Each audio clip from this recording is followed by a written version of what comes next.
Imagine this. You wake up in the morning, pour yourself a hot cup of coffee, and start frying some eggs. But something's off.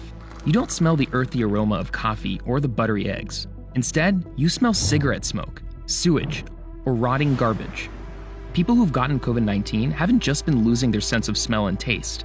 A subset of them have been smelling and tasting the wrong things, like really, really wrong, even after they recover from the virus. All meat tastes rotten. Everything kind of started smelling the same with the scent of rotting garbage. It's like rotten feces. Rotting flesh. Rotten flesh. A gasolina taste. Smells like something burning and rotten all at the same time. Coffee smells like sewage. And for some people, the distorted smells aren't going away. You know, doctors have said there's a chance that this might never come back. It's known as the COVID smell, or as scientists call it, parosmia, a condition that distorts your sense of smell. One international study suggests it could be affecting about 7% of COVID survivors. Other studies have even higher estimates. What this means is parosmia could be affecting millions of people around the world. Hi, I'm Yara, and I know, this is a show that has to do with how food intersects with our society. But our sense of smell is a huge part of how we taste things. So now we're going to take our nose clips off. Oh my God, that's crazy. Without my sense of smell, I couldn't even sense what that was. In other words, a lot of stuff just isn't tasteable, well, without our noses. So when something happens to this, it inevitably impacts this. And for folks who have parosmia, it can have serious consequences. We've had patients ask us if there's a surgery we can do to just cut the nerve to their smell so they can at least not smell anything, because they were like, I'm suicidal. There has been some times where I try to make dinner and I just break down crying. I feel so alone. I feel like no one can understand me. It's almost like a disability. I don't know why this is happening. I don't know how to fix it. I don't know how long it's gonna last. This is the rest of my life? This is awful. So I wanted to find out how on earth COVID is doing this to people, and what life is like when you smell and taste all the wrong things with no end in sight. We're studying these things really very aggressively, and we're really trying to get some answers to people. They deserve answers. So what's it really like when your sense of smell and taste have gone haywire? This is like my happy place. You know, have your cup of coffee and just enjoy that, but it doesn't smell normal. We met up with Kim Minton. She's been dealing with parosmia for 4 months and counting after contracting COVID in late 2020. It was crazy. I didn't know I had COVID, and all of a sudden I went to grab some lemonade and it tasted like nothing. Absolutely nothing. So you lost your sense of taste and smell. Yep. What happened after that? So about a week later, I was hopeful that I was going to have some kind of taste or smell or something. It was just nothingness. And what happened was everything tasted as if someone was smoking right around me. I couldn't stand it. There was no burning, there was no cooking, it was just the smell of cigarettes. Yes, 24/7. And you're not a smoker, you told me. Well, absolutely not. So that went on for about a month. I started to research a ton, and I found this group on Facebook, and I realized that I was not the only person. Do you want me to just like chop these up? Sure. I need to get oil. Yeah. So see, it's getting warm and it's starting to smell really nasty. Ugh, I'm smelling rotten garbage. Rotten garbage from just that little bit of oil? Oh my God, absolutely disgusting. It's so foreign. Pineapple tastes like a cleaning solution. Chips and potatoes, it tastes rancid. Chicken sometimes, if it's prepared a certain way, I get a terrible taste in my mouth that's like rotting garbage. Bad onion rotting in a basket. That is what things smell like to me. Onions are usually very pungent, so I'm curious to see what you might smell. Onions are pungent, but as much as I smell onion, I don't smell an onion. You smell rotting onion from other things, constantly, but not from onions. But not from that. Nothing. Nothing. Nothing. Zero. Nothing. Wow. But everything smells like onions. That's crazy. Bad onions. Yeah. Every day, I think maybe tomorrow's the day that I'll be able to have something back. Because I've heard that it can come back as quickly as it left, but I'm not real sure about that. But how exactly is COVID doing this to our noses and to our brains? We headed to Philadelphia to visit the Monell Center, one of the country's leading research institutes focused on the science of smell and taste. And yes, it just so happens to have a giant golden nose statue right outside of it. Anyway, we're here to talk to Dr. Danielle Reed. She's been studying the science of smell For over 30 years. Okay. How is it that COVID is causing parosmia? So here's how smell works. So basically, if you go all the way in up your nose and you keep going and going and going, to the very roof of your nose, there's a little patch of cells, and those are your olfactory receptor neurons. Basically smell cells right here in your nose. And those smell cells have a very special mission, which is to be monitoring for all the things that are in the environment and send signals to the brain when they encounter something that has an odor. So let's say there's an odor right here in front of me or something, like a peach or an apricot or something. It smells a certain way. It's giving off chemicals or something? Yeah, we would call those volatiles. So the peach volatiles are in the air, and then you pull the odorant up into the nose, and you sniff, so it goes all the way up high, and then that volatile touches the cells in the nose, and that causes the receptor to get excited and send the signal to the brain. So that's how you smell. And so some of these volatiles go up what we call the back way. And so a lot of the beauty of eating comes when we have those volatiles in our mouth. So if you lose your sense of smell or it's in some way diminished, you're also in some way also experiencing diminished taste. Right, so people often use the word taste in a very general way. So scientists, what we mean when we say taste are the signals that come from the tongue. Sour, sweet, salty, bitter, and umami. That's that savory taste. And then what happens in the nose is smell. But often when people are talking about the general taste, what they really mean is flavor. Flavor is the marriage between taste and smell, because our taste and our smell become integrated in our brain, and that's what we care about is eaters. Let's do a little demonstration to show you the importance. Okay, so what we're gonna do is we're gonna put our nose clips on. Oh, it's very fashionable. Yes, it's a good look. It's definitely a good look. Okay. So we're gonna take this jelly bean and we're gonna chew it up in our mouth. So we're gonna try to guess what flavor it is. We've eliminated our sense of smell now, so this is just the taste receptors in my mouth. Okay. So I'm getting a little sweet. Yeah, I just taste like sugar, like sugary gum. Right, so now we're gonna take our nose clips off. Oh, this is banana. Oh my God, that's crazy. Bingo, it's banana. banana. So without my sense of smell, right, I couldn't even sense what that was. you're gonna get something without a sense of smell. You'll get a sweet, you'll get a salty, you'll get an umami, right? But you're not gonna have a meal. Right, because what you just saw was the meal is the beautiful flavors and the volatiles and your brain putting it together.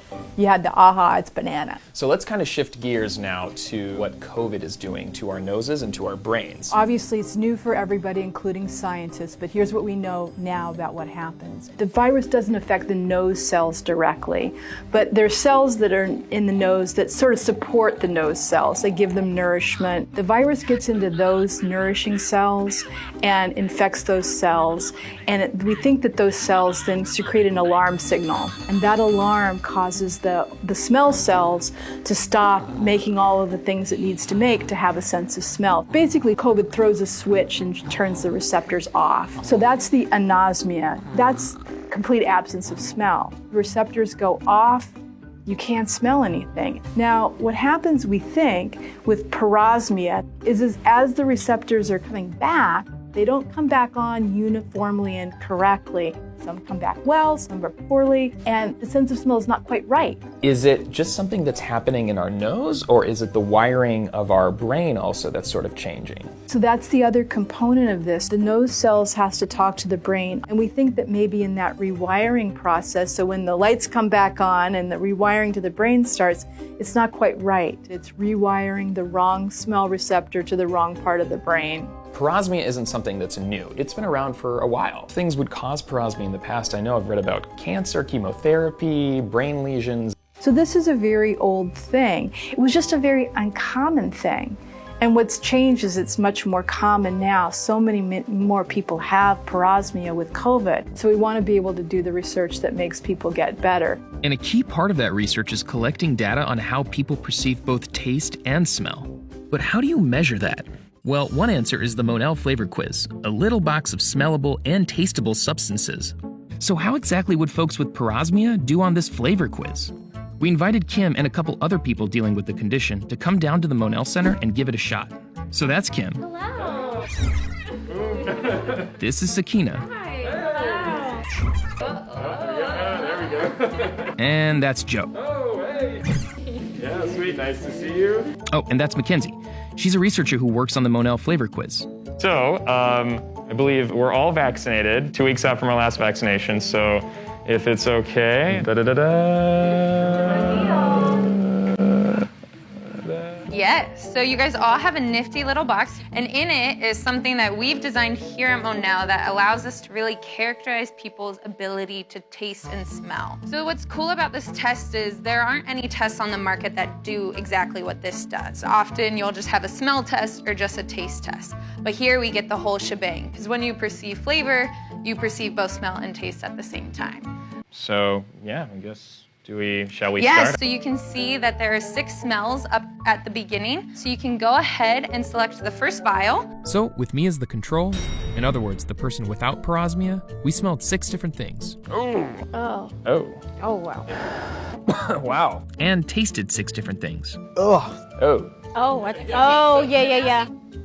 Freshness. Some of the tastes caught us off guard.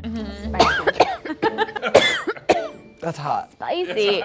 I can't taste anything, but I can feel the heat. So it's capsaicin, which is the spicy compound that you'll find in red peppers. But where things really got interesting was our sense of smell. There were some major differences. A childhood memory linoleum cleaner. Is this fish? Okay. It smells like garbage to me. Maybe like a cat pee at the beginning there too. I don't know. Yeah, oh. That's what you smell. You smell cat pee. I did get that, yeah. I mean, at certain points, we were smelling completely different things. Kind of like a... Is it gum? Like a spearmint? Oh, yeah. Okay, I got propane. Whoa, propane. Joe? It's not mint. It's not mint. I don't know what it is, but it's not mint. Whatever I'm smelling, it's not good. That's parosmia at its finest. And one smell in particular was unbearable to everyone but me. I don't like this at all. It smells like bad onions. This is the smell that I have in my taste in my mouth all the time. I don't cook with this anymore. It's onion powder. Okay. It's something that I used to know. Can I ask you guys, is this the first time you're all meeting another person with parosmia in person? Actually, for me, yes. I've met people that can't taste anything, but this whole change in the distortion, yeah. I think I may have met some people who were like, yeah, I lost my taste for a little bit, but I got it back. Or nobody like me who's like suffered this long. I think the distortion, I think it started on my cousin's bachelor party in like June. You've had parosmia for 1 year. Well, no, June, right? June it's June. It's June again. These tastes and smells and sensations, it's so hard to convey to people because you can't put your finger on what it tastes like. It's just bad. I've put hot sauce on things to give them flavor. Yeah. Same. Yeah. Did you used to do that before? Rarely. If it's chicken, for instance, it has to have like some type of spice to like cover up whatever like rotten smell that is. Nothing fixes it for me. What do you live on, Joe? Oh my God, it's dwindling, like less and less stuff every day. It's bread, cheese, certain sweet stuff, like ice cream. For the 3 of you, what would you say is the hardest part of having parosmia? Like trying to figure out what you want to eat at night, it's just like, whatever, I won't eat. I want to know, when is this coming back? When is somebody going to figure this out? It's like my entire life is not in color anymore. I keep comparing it to like a light switch, and it's like, someone please turn on the light. So coming here today and meeting you guys, it was like just reminding myself, you're not alone in this. With an increasing number of patients, how are people coping with parosmia? And how are doctors helping those patients? We headed to New York to speak to a doctor and researcher working on one of the largest studies of COVID-induced parosmia to date, with hundreds of patients. What are you hearing from them? Well, we're finding that all have significant quality of life issues that are actually worse than patients with just regular loss of smell. You can see them just suffering. They're in tears half the time. They'd rather smell nothing than smell terrible, rancid meat all the time. And we know through prior trials and prior evidence that any patients with a change in smell have increased rates of anxiety and depression. So you actually have a nice recording here of all the different smells and how frequently you encounter them in the patients. So what smells are very common? The most common is a chemical kind of type smell. Cigarette smells, gasoline smells are also pretty common. Definitely heard the cigarette one. Yeah. Patients have significant weight loss, nausea, inability to eat. We have patients that are vomiting after they smell anything or certain triggers. You know, there's a huge spectrum. So you mentioned that kind of the psychological toll it's taking on people is a huge component of your research. Yeah. What are among the most common